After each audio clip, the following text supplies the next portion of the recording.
I've just taken a stroll down through our mating apiary, and there's a bait hive up in a tree here which has got no activity on it this time of night, but it doesn't necessarily mean that nothing's been to it during the day. So I'll check it again tomorrow. This one here is an old AMM, Apis mellifera mellifera queen, and she's our oldest queen, and I've just made a split on this colony just to take her out of the running a little bit, out of the race, and it just gives us somewhere to retire to, maybe.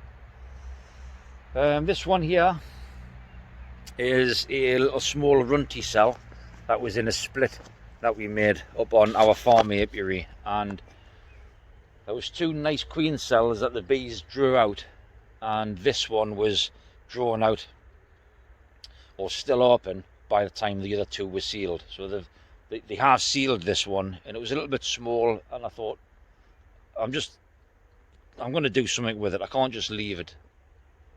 I was in two minds really whether to take it out or not, but it'll serve a purpose if she comes out, if she emerges, goes out, gets mated, and then comes back again. And it'll also be a bit of an indication, if she does come back nice and fat, that there are drones flying for when I graft bees, which will be soon.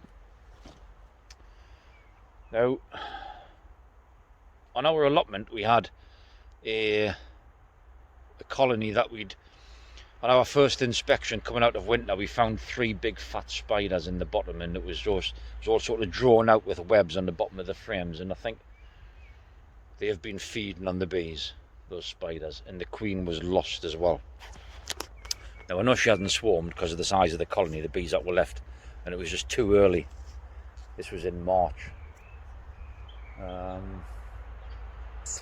So, because I have 2 united colonies at the moment, and the queen has the full reign of the full run of both brood boxes, and she's laying in both brood boxes, I think this queen will go into one of those boxes, and I'll split those again and have 2 more colonies back.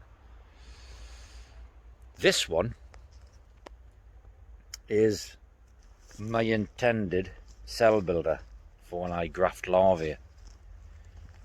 Now, because I've manipulated a few colonies and messed around a little bit, I'm also thinking now of either grafting from this one, taking larvae out of there, or splitting this one and then letting the eggs become larvae. So on day 4 all of the eggs will be larvae. There'll be no eggs left in there. Now 6 days, those eggs will then be larvae for 6 days until they're capped. But what the bees will do is they will select larvae from the very time that it emerges or hatches from the egg. Well, they don't hatch, the outer skin of the egg dissolves. But if they start to then power feed those larvae, they have 6 days then in which to get food into that cell. If they select an old larvae of, say, maybe 4 days old, then they've only got 4 days to feed it, so it's a small queen. So they will maximise the 6 days that they have to get food into that cell.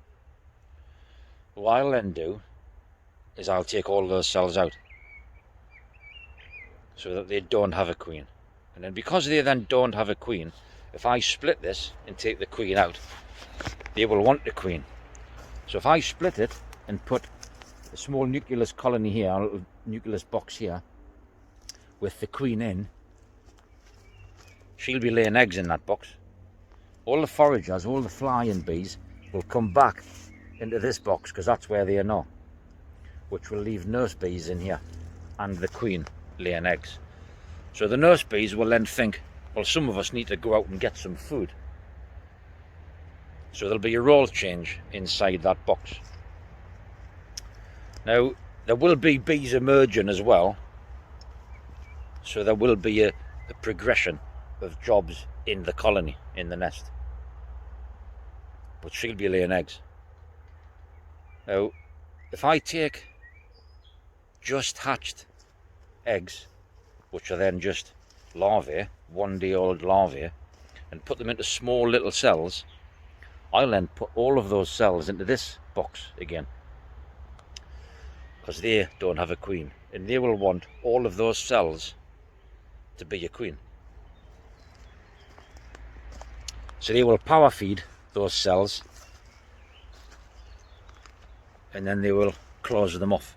And once they close them off and seal them, I'll then take them away and put them in an incubator. And then maybe I'll do it again. Or I will leave one cell and just take what's successful. So each of those cells then that they draw out will then be in my incubator. So I can then take all of those queens when they emerge and put them into separate colonies, new colonies. Otherwise, all of the queen cells will be in a race to be, or to emerge first. The queens in the queen cells will be in a race to emerge first. So as they emerge, the bees will either realise that she's going to be the queen, she's the first one out, and take down all of these other cells, or the queen herself will go around and take down all of those other cells, which is why you put them in an incubator, to finish them off. Or you can protect them. You put them in a cage and you can protect them.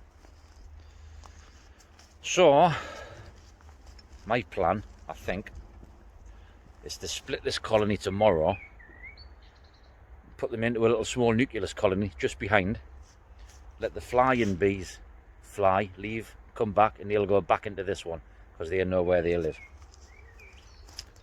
And then I'll come back and take down all the queen cells that are in here, take larvae from this one and put it in here, and let them draw out new queens. That's my plan, I think.